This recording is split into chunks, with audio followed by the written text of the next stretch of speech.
Selon moi, Zemmour a raison. Mais enfin, ça va pas! C'est un sale raciste. Pardon? L'assassin. Oh l'assassin. Hop hop hop. Avant que tu quittes immédiatement la vidéo en laissant un pouce rouge, en te désabonnant et en me traitant de facho dans l'espace commentaire, laisse-moi te présenter l'ODD du jour qui, j'en suis sûr, va grandement t'intéresser. Bon, je sais que tu es en train de bouillonner intérieurement, donc je ne vais pas te laisser attendre plus longtemps. Ce second ODD porte sur la programmation informatique et plus exactement la place que cette discipline devrait avoir dans les programmes scolaires du secondaire, c'est-à-dire au collège. Ce n'est pas un sujet nouveau, puisque depuis 2016, le codage est inscrit dans les nouveaux programmes, ce qui a également impliqué des exercices de programmation dans les épreuves du brevet. L'interrogation qui découle directement de l'ajout de cette nouvelle matière et qui est le sujet de ce second ODD est la suivante. Est-ce réellement pertinent d'ajouter l'apprentissage de la programmation dès le collège? Alors, que pense Zemmour et par conséquent moi-même de cette question généralement très peu débattue? Je vous laisse le découvrir avec cet extrait de l'émission Les 4 vérités de France 2. Vous voulez le retour du latin et du grec? En sixième, oui. Est-ce que vous voulez aussi apprendre aux enfants Python, PHP, JavaScript? J'ai pas compris. Vous savez pas ce que c'est? Non. C'est le nouveau langage, c'est le langage du digital, du codage. Est-ce que dans vos priorités, il y a aussi l'idée de former, par exemple, des ingénieurs? On dit que la France manque d'ingénieurs. Mais elle manque d'ingénieurs parce qu'on a été une grande nation d'ingénieurs, avec les méthodes anciennes. Je veux dire par là que si on est fort en mathématiques, si on est fort en sciences, on aura des très bons ingénieurs comme on a toujours fait. On n'est pas là pour apprendre le codage. À moins, mais pas dans l'école, si vous voulez, entre le primaire et le secondaire. Si on est ensuite dans la partie technologique, informatique, etc., on apprendra. D'ailleurs, il faudra... C'est leur nouveau langage, non? Oui, non, pas le langage des enfants, n'exagérez pas. C'est un langage technique qu'il faut apprendre si on veut se spécialiser dans cette partie. D'ailleurs, on développera l'apprentissage. Je pense que, puisqu'on supprime le collège unique, et qu'on remet des classes de niveau, on peut, dès la quatrième, développer les orientations pour que les enfants qui sont doués pour certains métiers puissent le faire avec épanouissement et sans être considérés comme des médiocres ou des ratés. Alors voilà, moi qui critiquais Jean-Marc Daniel pour sa vision réactionnaire de la recherche scientifique, je serais moi-même un réac qui refuserait de vivre avec son temps? C'est peut-être le cas. Mais je vais tout de même tenter de vous convaincre, parce que ce n'est pas avec les arguments inexistants de Zemmour que vous le serez.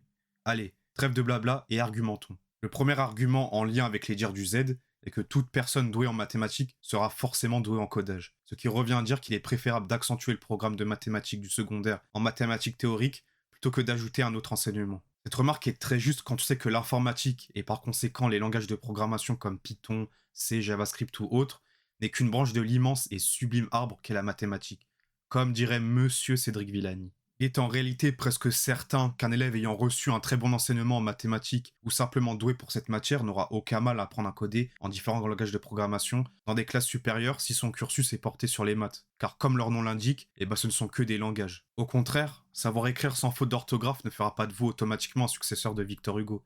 Très très loin de là. Néanmoins, attention, il ne faut pas réduire l'informatique au langage de programmation.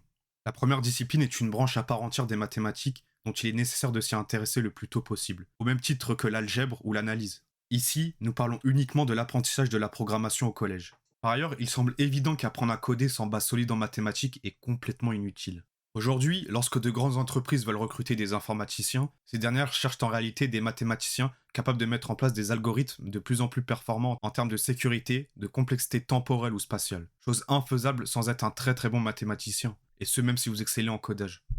Alors oui, vous pourriez aisément me rétorquer que l'on peut très bien allier les deux sans impact, sauf que la réalité ne vous donnerait pas raison. D'abord, la France est l'un des pays avec le plus d'heures de cours au total, pour des résultats cataclysmiques. Le niveau moyen d'un élève du secondaire est en chute libre depuis de nombreuses années, surtout en mathématiques. Cette surcharge de l'emploi du temps empêche nécessairement l'ajout d'heures de codage sans empiéter sur une autre matière. Et évidemment, cette autre matière, ce sont les maths. Entre 10 et 15 heures par an sont dédiées à cet enseignement, soit environ 5 heures par trimestre. Ce n'est pas énorme, c'est même dérisoire. Mais en reprenant l'argument précédent, l'on pourrait utiliser ces 10-15 heures supplémentaires en mathématiques pour soit approfondir certaines notions du programme, en ajouter une, ou alors les dédier à des cours d'aide à des élèves en difficulté, afin de remonter un tant soit peu le niveau des élèves français dans cette matière. De plus, pour ces élèves, ajouter du codage les perdra encore plus, puisque le programme de mathématiques théoriques sera encore plus survolé. Et pour les autres, c'est prendre le risque que ces derniers arrivent au lycée sans une base très solide en mathématiques, qui les empêchera in fine d'approfondir l'algorithmie. Cette dissociation entre les élèves intéressés par la programmation et les autres est à la source du dernier argument que je voulais vous présenter dans cette vidéo, et qui est mis en avant par Zemmour.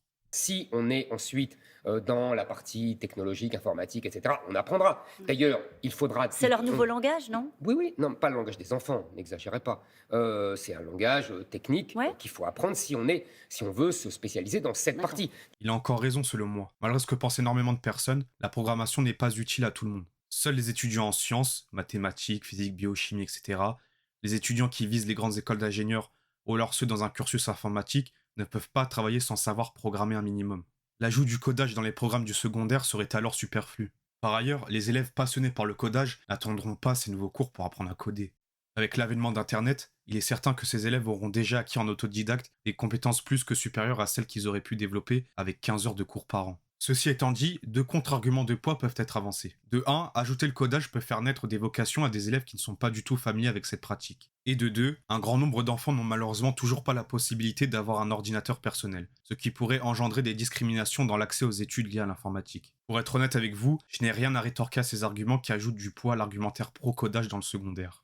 En réalité, je ne suis pas spécialement contre l'apprentissage du codage dès le secondaire. C'est un domaine passionnant qui mérite d'être étudié par tous. Malheureusement, je trouve cela complètement absurde et contre-productif quand on voit la qualité de l'enseignement public français qui continue à sombrer chaque année. Et surtout, quand on constate le niveau en mathématiques des élèves français. Voilà qui conclut le second ODD qui va certainement beaucoup plus diviser. Mais c'est ça qui est beau. Je vous invite donc à venir débattre de ce sujet dans l'espace commentaire afin de faire avancer la réflexion sur cette question. Allez, je vous donne rendez-vous très bientôt pour une nouvelle vidéo. Salut!